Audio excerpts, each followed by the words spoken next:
Hello boys, welcome back to another session of online biology video tutorials, and this session is meant for class 12th biology students, and this is for 8th July 2021.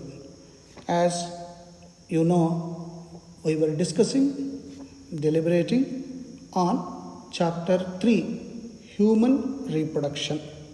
In our previous sessions, we were deliberating upon gametogenesis, and in that spermatogenesis we discussed in our previous sessions. So basically gametogenesis is, genesis means birth, gamete means reproductive cell or sex cell. So birth of a sex cell, male sex cell, female sex cell. If it is a male sex cell, it is spermatogenesis. If it is a female sex cell, it is oogenesis. So birth of a sex cell or reproductive cell is gametogenesis. Now in that, male sex cell, namely sperm, how it will be produced, how spermatogenesis takes place, in detail we discussed in our previous session. In this session, we are going to talk about the oogenesis, that is, how birth of ovum takes place. That means oogenesis is basically process of formation of mature female gamete, that is ovum. So it is the formation and maturation of ovum, that is oogenesis. Where does it take place? It takes place in Graafian follicles. Where are these Graafian follicles? Graafian follicles are present inside the ovary. So for this we need to take a LS of ovary, longitudinal section of ovary, so that we can locate these Graafian follicles. Right? How these Graafian follicles are formed? Basically right from birth, as we said, even before birth, when the girl is in embryonic stage only, there will be primary follicles. Okay?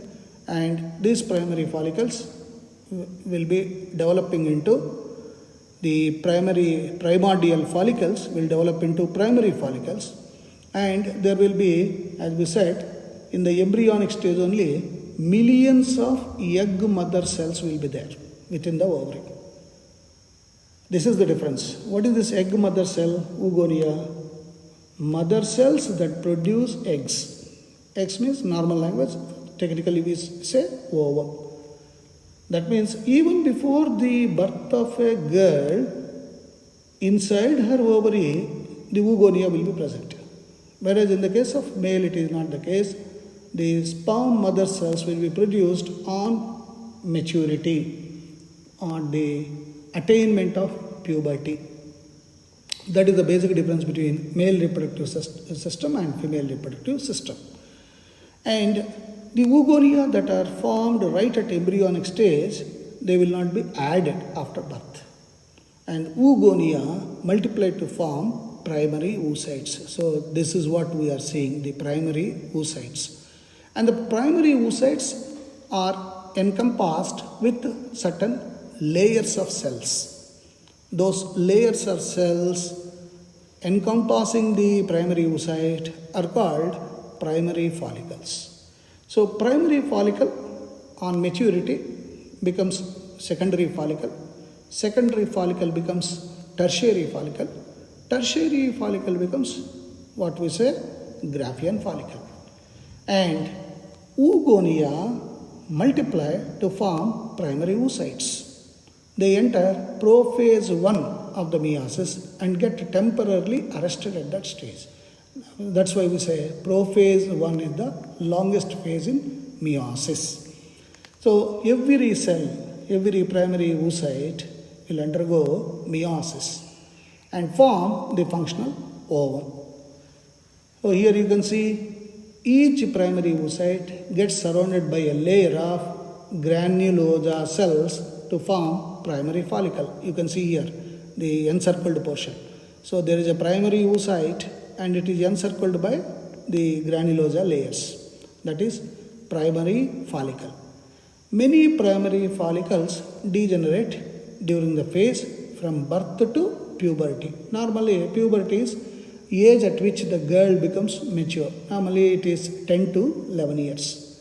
By the time the girl becomes matured, attains puberty, many primary follicles like this will degenerate. And how many left out?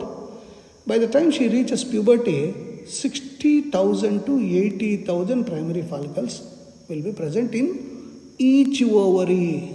You remember, a lady has got two ovaries, functional, left ovary and right ovary. That means 60 plus 60 or max 80 plus 80. That is the potential of a girl, a matured girl. So when we take the LS of ovary, we can see the presence of primordial follicle to start with, immatured ones. And the layers get encircled with primary oocyte, forming the primary follicle. And the primary follicle having lot of follicular cells will form the secondary one. As the layers start forming surrounding the primary oocyte, you get the tertiary one.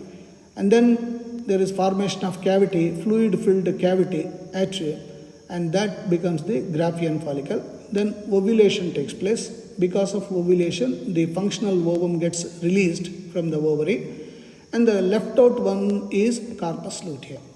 Okay, so the ovulation results in formation of corpus luteum, and of course outside the oocyte, inside primary oocyte, meanwhile undergoes meiosis and forms secondary oocyte. This is how the oogenesis takes place. So basically, to start with, inside the ovary, functional primary follicles will be there. What is primary follicle? A primary oocyte is getting surrounded by granulosa cells. So a layer of granulosa cells surrounding a primary oocyte. This develops into secondary follicle. What is secondary follicle? Again, basically primary oocyte will be there, and around this there will be lot many layers of cells. Granulosa cells, zona pellucida, cortical granules, theca cells. Then surrounding this primary oocyte, if there are many layers, then we say secondary follicle. Secondary follicle in turn becomes mature tertiary follicle. Now, what is the identifiable feature of tertiary follicle? Presence of, as I said, antrum. What is antrum? Fluid-filled cavity inside a tertiary follicle is antrum.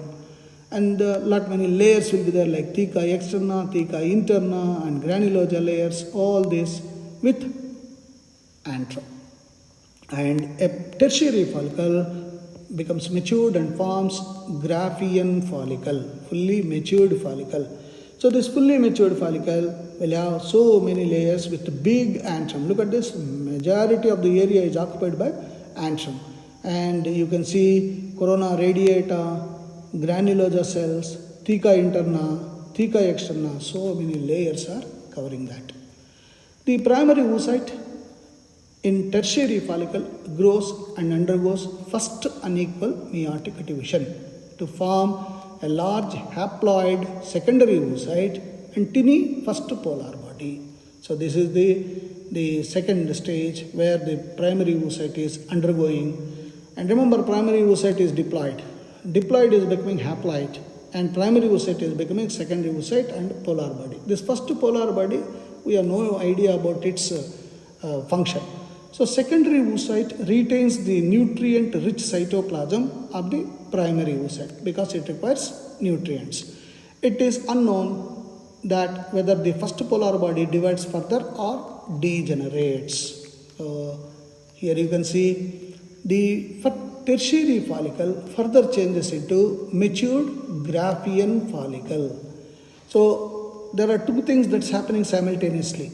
One is the series of changes that are taking place in the follicle, primordial follicle, until the formation of Graafian follicle. And the second inner one, the primary oocyte, keeps on undergoing meiosis and forms secondary oocytes. There is reduction from 2n to n. So two things are simultaneously taking place in the Graafian follicles. So secondary oocyte forms a new membrane, zona pellucida. This is what we said, zona pellucida. And Graafian follicle now gets ruptured to release functional ovum, that is secondary oocyte, from the ovary. This is called ovulation. So ovulation is the process of release of ovum from ovary, from inside the ovary. This is oogenesis. Now you can see what exactly the inner changes that take place. Oogonia, that is ovum producing cells, ovum mother cells, they are basically diploid. 46 chromosomes will be there, 44 plus XX because it is a female. And they undergo mitosis, as you are seeing here, form many primary oocytes with 2n diploidicity. They grow in size, become big enough, form primary oocyte. Okay, this primary oocyte. And this primary oocyte first time undergoes meiotic 1 before ovulation takes place. And it forms one secondary oocyte. This is secondary oocyte. And you can see 2n is becoming n. And the polar body, first polar body. So we don't know the function of this first polar body. What is its fate? We don't know. And the secondary oocyte further undergoes meiosis 2. You know, meiosis 2 is nothing but mitosis. That means there is functional ovum being formed with n, this one. Okay? And second polar body. This gets degenerated and becomes food to this. So that is how the matured ovum will be formed. And oogenesis controls this. How once the functional ovum is released, ovulation takes place, ovum gets released. Now it starts traveling into the fallopian tube. So what exactly, how exactly it looks like?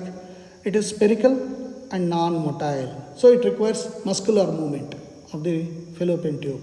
Its size is 0.2 millimeters in diameter and it has 3 membranes. First, plasma membrane, you can see here, presence of plasma membrane. It is the innermost layer. Second is zona pellucida, outer to the plasma membrane. Then corona radiata, external one, outer layer formed of follicular cells. The presence of prominent nucleus, lot of cytoplasm in this, and of course the polar body is present. This is how the human female egg or ovum will be present. Now let's compare the two under gametogenesis, spermatogenesis as well as oogenesis. Spermatogenesis, it occurs in testis, and oogenesis, it occurs in ovary. Spermatogenesis, limited growth phase, elaborated growth phase. So many things are taking place. Each primary spermatocyte gives 4 sperms and all are functional. All the 4 sperms are functional. Each primary oocyte gives rise to only 1 functional ovum. 3 gets degenerated. No polar body formation. There is no polar, only spermatozoa. Here you are seeing polar body, first polar body, second polar. So 2 polar bodies are formed but are degenerated. Spermatogenesis begins at puberty. As I said, when boy reaches 11 to 12 years, the spermatogenesis starts and extends up to senility until the old age. The spermatogenesis, if the person is maintaining good health, even at old age also sperm production takes place. Whereas in oogenesis, it begins at embryonic stage. This is the thing. It begins at embryonic, even before the girl is taking birth. When the girl is in embryo stage only, oogenesis starts. But suspends up to puberty, it is only suspension. And once she reaches 10 to 11 years, now oogenesis starts. And normally it ceases around the age of 50. Nowadays, because of computers, because of environmental pollution, environmental factors, lifestyle, all this, bad habits, this age, the 50 is coming to say 30, 35. That is the worrisome factor for us. Okay? So these are the basic differences between the two. And once the functional ovum starts coming out, then we call it the series of changes will take place in anticipation of pregnancy inside the uterus. So all these changes come under one phenomenon called menstrual cycle. We'll discuss that in our